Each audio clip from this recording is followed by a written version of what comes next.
خطبات فقیر کے اندر ایک واقعہ ہے، ایک صحابی کا واقعہ ہے کہ رات کو تہجد کے اندر نماز میں وہ قرآن کریم کی تلاوت کر رہے تھے، تو دل چاہ رہا تھا کہ قرآن کریم کی تلاوت نماز میں ذرا بلند آواز سے کروں۔ فرماتے ہیں کہ جیسے ہی یہ اپنی آواز کو ذرا بلند کرتے تو قریب سامنے گھوڑا جو ہے نا وہ بندھا ہوا تھا، اور گھوڑے کے قریب ہی ایک بچہ چارپائی پر سویا ہوا تھا، تو گھوڑا بدکنے لگتا، تو یہ پھر آہستہ پڑھتے اس خوف سے کہ کہیں گھوڑا بدک نہ جائے اور بچے کو نقصان نہ پہنچا دے۔ تو ساری رات یہی معاملہ چلتا رہا، ان کا دل چاہتا تھا کہ میں تیز پڑھوں، اور جب بلند آواز سے پڑھتے تو گھوڑا بدکنے لگتا اور پھر یہ آہستہ پڑھتے، تو ساری رات یہ معاملہ ہوتا رہا۔ جب تہجد مکمل کی اور دعا کے لیے ہاتھ اٹھائے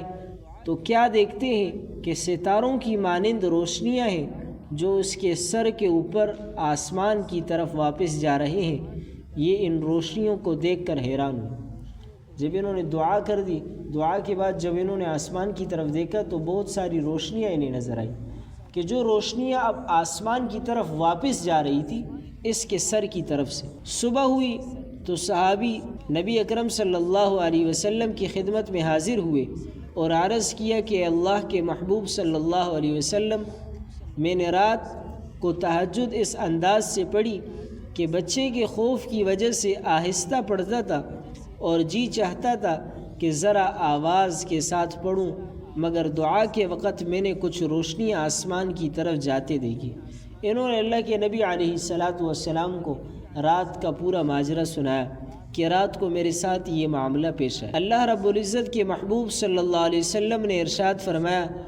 کہ رب کریم کے فرشتے تھے جو تمہارے قرآن سننے کے لیے عرش رحمان سے نیچے اترے تھے۔ اللہ کے فرشتے کہا کہ آپ کے قرآن کریم سننے کے لیے نیچے زمین پر اترے۔ مجھ اور آپ بھی قرآن پڑھتے، ہم نماز میں بھی قرآن پڑھتے، ہم تہجد کی نماز میں بھی قرآن پڑھتے،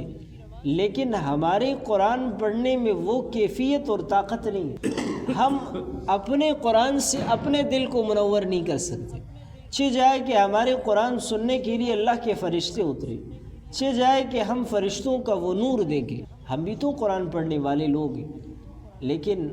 اصل جو کمی ہے آج ہمارے دل زنگ آلود ہو چکے۔ اللہ کے نبی نے فرمایا کہ انسان جب ایک گناہ کرتے ہو تو اس کے دل پر ایک سیاہ نقطہ لگ جاتا ہے، اور کہا کہ جب تک وہ توبہ نہیں کرتا تو وہ سیاہ نقطہ بڑھتا رہتا ہے، یہاں تک کہ دل بالکل مکمل طور پر زنگ آلود ہو جاتا ہے، پھر اس پر نیکی کی بات، اچھائی کی بات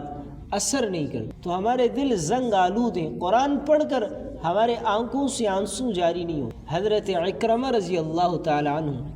حضرت عکرمہ یہ جو صحابی رسول ہیں ابو جہل کے بیٹے ہیں، ابو جہل جو اللہ کے نبی کا سب سے بڑا دشمن، ان کے بیٹے عکرمہ رضی اللہ تعالی عنہ اسلام لائے، مسلمان ہوئے۔ ان کے بارے میں آتا ہے کہ جب یہ قرآن کریم کھولتے تو زار و قطار روتے اور فرماتے کہ یہ میرے رب کا کلام ہے، اور یہی جملہ فرماتے اور اس سے زار و قطار روتے، یہاں تک کہ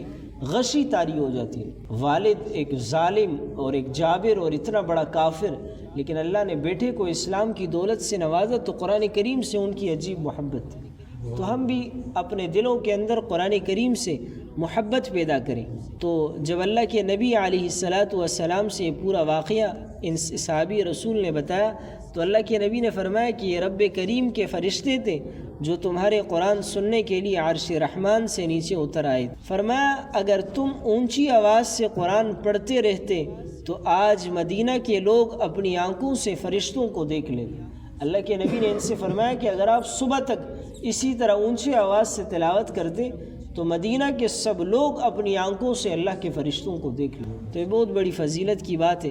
تو ہم بھی قرآن کریم کی تلاوت کثرت سے کرنے والے بنے۔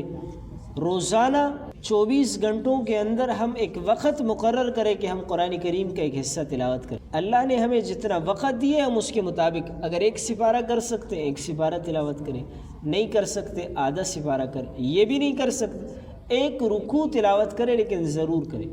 اگر ہماری مصروفیات بہت بڑھ گئی ہیں، بہت زیادہ ہو گئی ہیں، ہم اللہ کی کتاب قرآن کریم کو وقت نہیں دے سکتے، تو کم از کم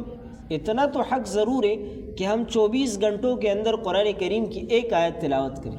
اگر ہم اپنے آپ پر یہ لازم کر دیں گے کہ ہم رات کو سونے سے پہلے قرآن کی ایک آیت ضرور تلاوت کریں گے تب جا کر سوئیں گے، تو اسی طرح آہستہ آہستہ ہمارا یہ قرآن کریم بھی مکمل ہو جائے گا تلاوت کے اندر، اور ہم ثواب سے بھی محروم نہیں رہیں گے۔ اللہ رب العزت سے دعا ہے کہ عمل کی توفیق۔